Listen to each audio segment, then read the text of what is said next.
Welcome to the Shipping Podcast, where you meet interesting maritime professionals sharing their passion for the shipping industry and their everyday job.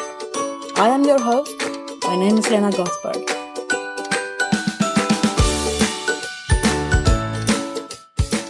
In this, the 12th episode of the Shipping Podcast, you will be meeting Philip Chaabane, a young CEO of the startup company Selektope.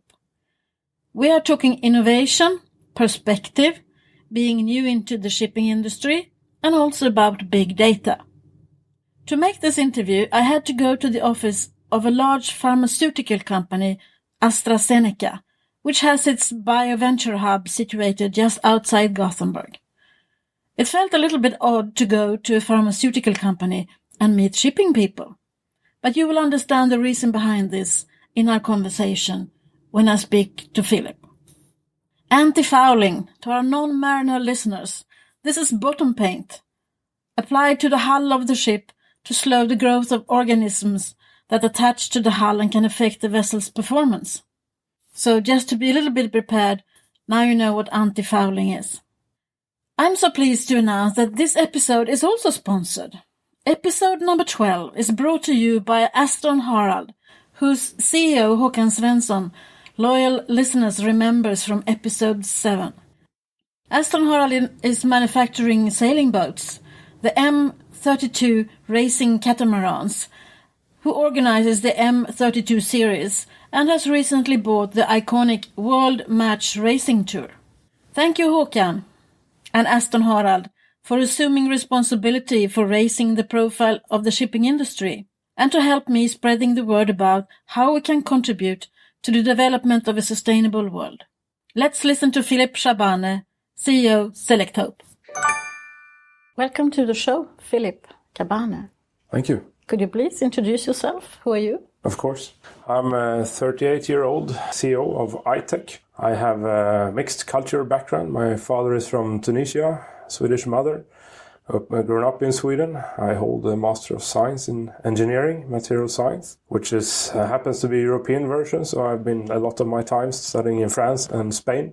I then came back to Sweden and joined the Volvo group for developing and actually manufacturing components to the jet engine industry up in Trollhättan, Volvo Aero. And then realized that I need something more than big corporate companies around me. I need to collect experience from actually bringing something from zero to something. And got a great opportunity to work with the Volvo Venture portfolio of companies. So I started with a fuel cell project, aimed obviously then to bring new energy to trucks during hotel loads and so on. So fueling them with electricity, but generated then from fuel cell technology. This was and still is new technology and needs still some time to mature enough to be seen on roads or in everyday life, so to say. But then a great experience where a plan was set and a certain amount of money was placed in the company with the mission of doing something of not too much to actually bring products to the market. And that triggered a lot of my general interest for actually creating a change, right? It's not only about taking small leaps in a certain given direction. And that's how I ended up at iTech, because that was another of those projects. Now in shipping, the former was in truck industry. And having moved them from aerospace to truck and now to shipping, that itself was actually a very interesting step, disregarding the kind of company. And now I'm fortunate enough to be the CEO of iTech, which is trying to make active chemical substance present in antifoulings. And we want to make this to become a real success on the antifouling market by the sole reason of providing cleaner ship hulls during operation. So how did you come into the shipping industry? And that's a very good question. Volvo ventured into this company because Volvo Penta had problems with their stern drive systems. A lot of private people and also professionals are spending way too much time on maintaining them after a season in use. And barnacles happened to be the biggest problem. They wanted to find a coating system that could prevent that. So they found this small company, iTech. In year 2008, they identified a company which was existing from before. And now they have now progressed with the development work with this substance that we have, and a third-party paint maker involved. And that's how Volvo got into it. And then I was part of the Volvo Group Venture portfolio team, so to say, in terms of operations in another company. And this company needed the kind of profile that I had and have. And that's how I ended up here. And then it's obviously my personal desire to explore new industries, right? And shipping was before this a totally white page for me. I had no idea, apart from seeing ships and knowing that they are responsible for a large part of the shipping in the industry and the logistics. Now I have the opportunity to see it from the inside, and I love it. It's tremendous. So you got a bug now. It's interesting. You came from outside, and you've been in the shipping community for 3 years or 4 years? Yeah, I joined in late 2012, so we can say starting 2013. So it's approximately 3 years moving up this year, right? And so how do you find it? That's interesting, I think. It's entrepreneurial in many ways.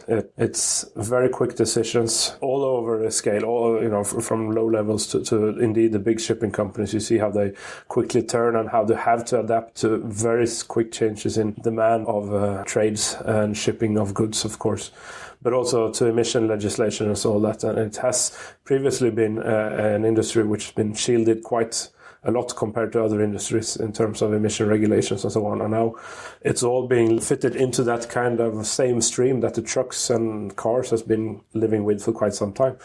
And that's interesting to see how that dynamic affects these entrepreneurs who are actually operating these shipping companies and also the suppliers to the shipping companies. I find it very interesting. It's not at all as process structure driven as the car industry, where everything now after all these years is being controlled down to the micrometers of things, right, and milliseconds of process time, right? Here it's different. Ships are built, the lead times are long. Most of the ships are tailored to specific specifications set by a specific customer who has a specific trade. So it's all very unique things, which triggers obviously the lack of standards in one way, and also in my way I think that is the baseline for entrepreneurship. Everybody's free to find your own ways in making money, and each ship is different. Yeah, so we can see the benefit of maybe trying to go into that process mode in a way.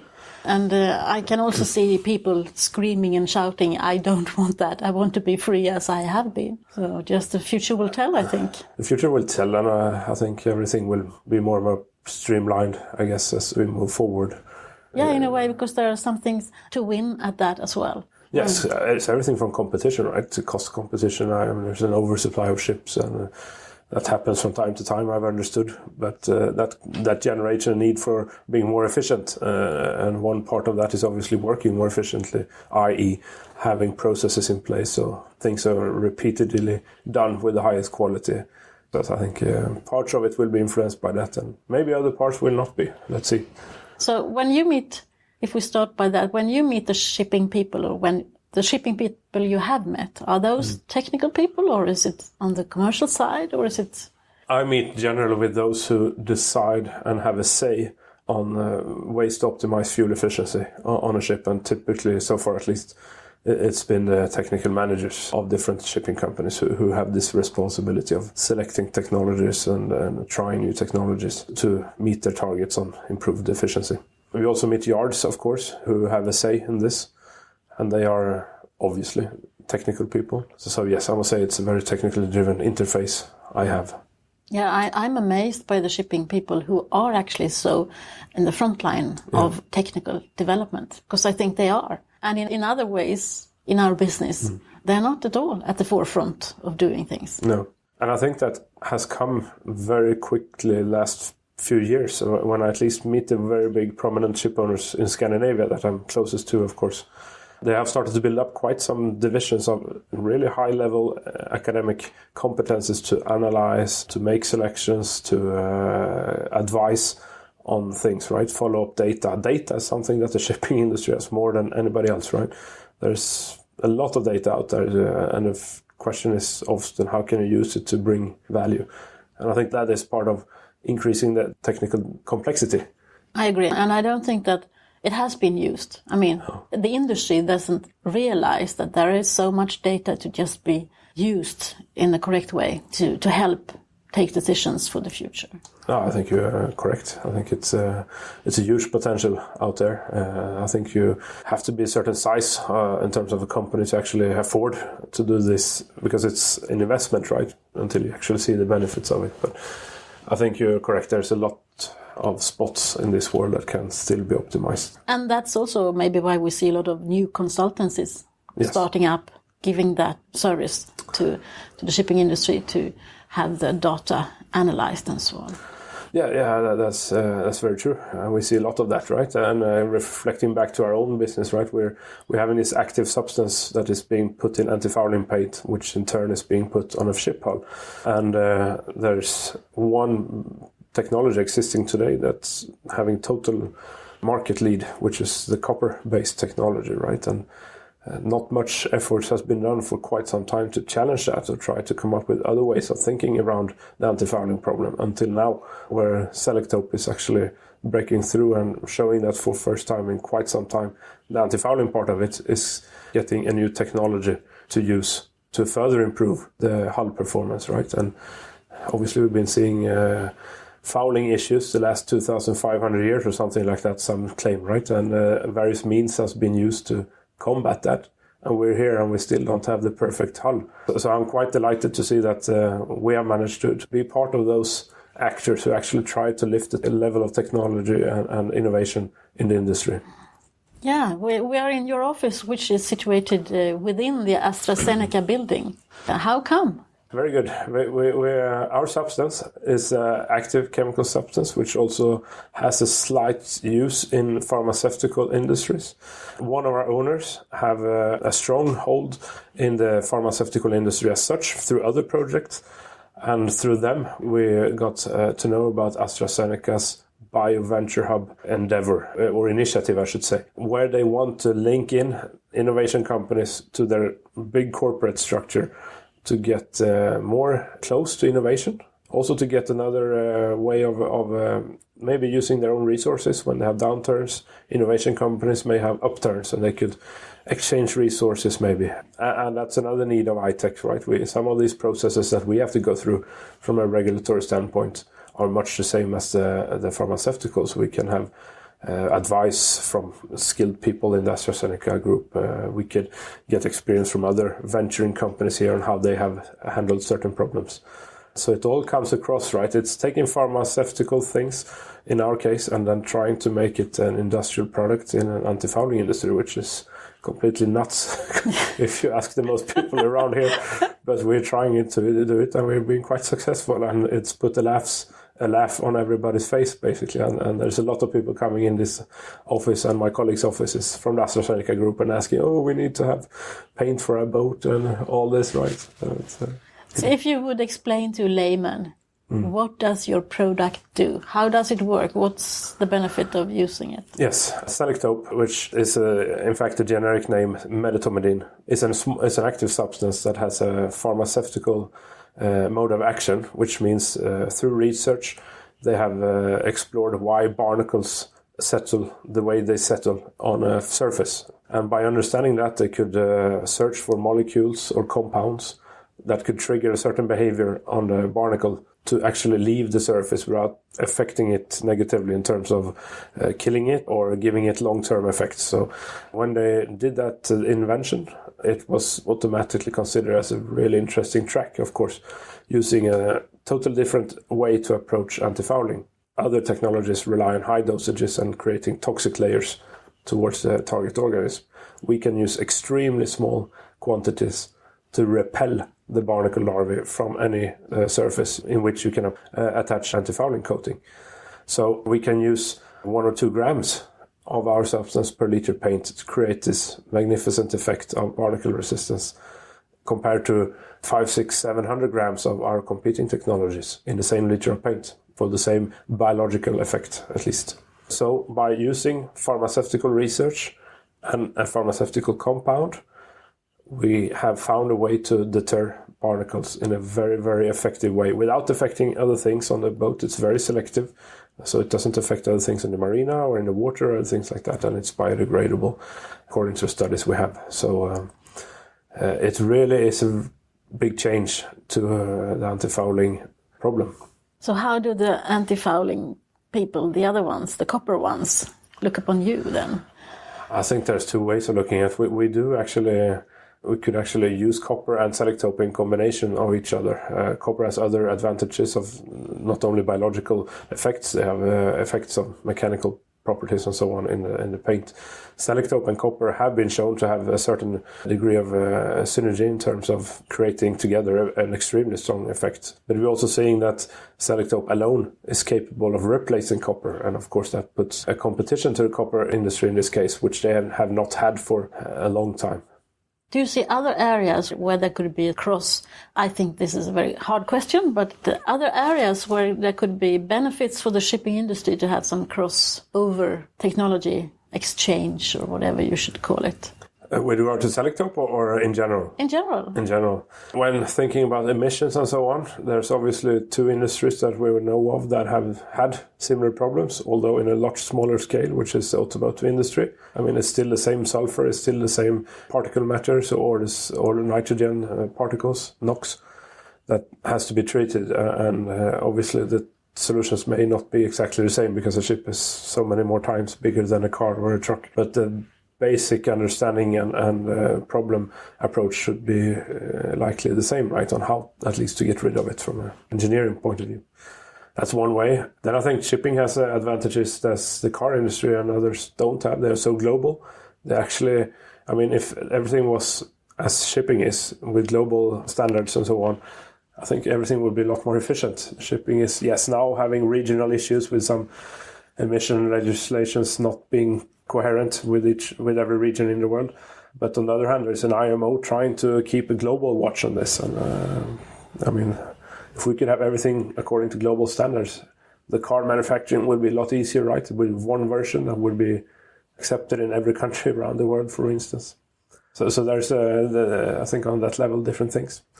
What else? I mean, it's all the way of following up data. We started off talking about following up all this data. I mean, shipping industry is loaded with data, and they probably could synchronize that with the trucking industry. After all, once a ship hits the harbor, a truck is often the next mode of transport. Or a train. Or a train.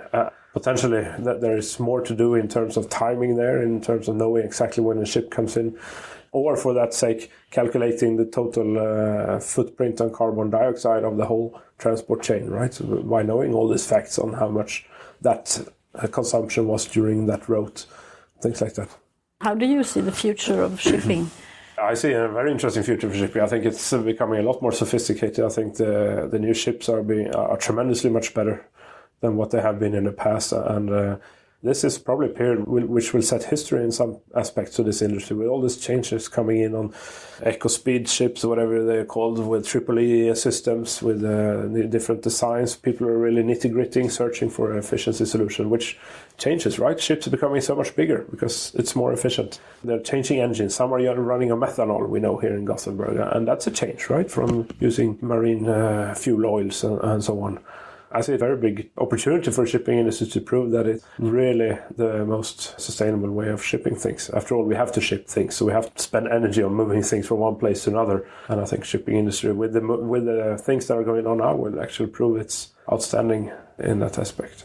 I also think that maybe when you look upon who's being recruited and how are they recruited into the industry. Yeah. Because in the old times, they were more like, I have been sailing, I now go on shore and start my own shipping company, and I will employ the people who I've been sailing with. Hopefully the ones that were below me in rank. So I know my place and they know their place. Yeah. And I think it's a new way of looking upon the shipping industry as a whole, to see that what are the different kinds of knowledge that we are lacking, and how do we attract that? That's very true, and that comes from various aspects. Like, one is the large-scale effects of operation. So small companies will have maybe more difficulties to compete, as there are more synergies in a big company. But also, as you say, shipping is in the future likely to be more of managing a total system. I mean, to have a good functioning ship or supply chain, including then the shipping part of it. It's about understanding the whole scope of it, not only how to run a ship from A to B, but how you manage your total energy demands on the ship to minimize the effect, and that requires a different skill. It's not just to put in the fuel and go from A to B. You have to be more careful on what route you plan, how you use your engine on the optimal design point, and how you use your other machines as efficient as possible, and also employees, right? How do you get the most out of them in a good work environment? And also, in addition to that, the discussion with the unmanned ships. Yes, very interesting. So then maybe you should be on land, managing ships. Exactly. I'm speaking about leaps and crossover of technologies. Right, we're seeing cars in Gothenburg today driving basically by themselves as a part of the study, of course, so far. And there are a bunch of these telematic solutions in a lot of different industries. An airplane is basically flying most of the route without need of a pilot, although there are pilots, of course. And I think this will definitely, in one way or another, come to the shipping industry. And then you need other skills, maybe. Totally other skills, right? And my point with that is that then maybe more women will be coming into the industry. It definitely opens up for a more diverse HR strategy. And I think that's obviously beneficial. We're in a company here with 50-50. To me, it's very natural that is a contribution that will bring values to the industry. When we started this talk, you said you knew a little bit about shipping because you knew about the ships that were actually carrying all the global trade. Yes. But usually we are looked upon like we are an invisible industry, the shipping industry. How should we become more visible? That's a very good question. I mean, in one terms, it's very visible with the big ships coming in, right? Catching everybody's eyes when they arrive at the port, being, 350, 400 meters long? Yeah, but usually nowadays they don't get into ports where people can see them anymore. That is very true. And obviously, seeing ships from an airplane, which then is the alternative, or from your own boat, sailboat or whatever, it's not attracting the majority of the people's eyes, of course. I think it's through the actual promoting them the way Maersk is doing, I think quite efficiently on actually being the best sustainable option of transporting thing. Everybody is buying new clothes every now and then, right? And they're acquiring a new car or something, and that is shipped in many times on a ship. And I think the shipping industry has a potential here to maybe distinguish itself that, we are the shipping company of HM as an example, right? And having that as a differentiator, because that puts different requirements on the shipping company. And if you're selected by HM or whoever, everybody will know that that's the most sustainable company to work with and so on. And that may be how the shipping companies can move into everybody's mindset. That's a good idea. Who do you think I should interview the next time? Who would you be curious to listen to? I love innovations. There's not too many companies like ourselves that are actually making it through in what I would say a very conservative innovation climate, I must say. I would like to hear some more voices from somebody who's actually brought innovations up to the surface in this industry. There are interesting companies within the optimizing ships operations patterns in terms of system efficiency and so on. That would be interesting.